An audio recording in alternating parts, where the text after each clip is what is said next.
An Imperfect Revolution by Dora Sigerson. Shorter they crowded weeping from the teacher's house, crying aloud their fear at what he taught, old men and young men, wives and maids unwed, and children screaming in the crowds unsought, some to their temples with accustomed feet bent as the oxen go beneath the rod, to fling themselves before some pictured saint. Alas, God help us if there is no God.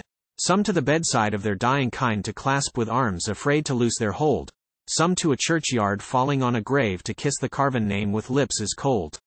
Some watched from break of day into the night, the flash of birds, the bloom of flower and tree, the whirling worlds that glimmer in the dark. All said, God help us if no God there be.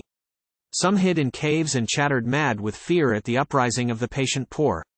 He suffers with you, no more could they say, thus lock with keys of heaven their bonds secure. Some called their dead, and then remembering fell abusing death and cursed the wormy grave, and wept for their long hope for paradise. God help us if there be no God to save.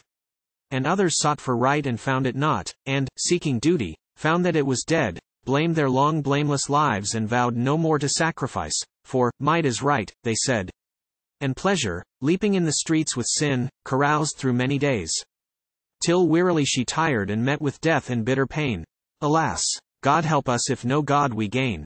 A few rose up and speaking, "Oh be strong," were answered, "There's no reason for your right," but many crept in thankfulness for rest into the river's darkness out of sight, and others with their limbs deformed, or sore seared flesh, shrieked out their patient years of pain, crying to death for their lost plains of heaven.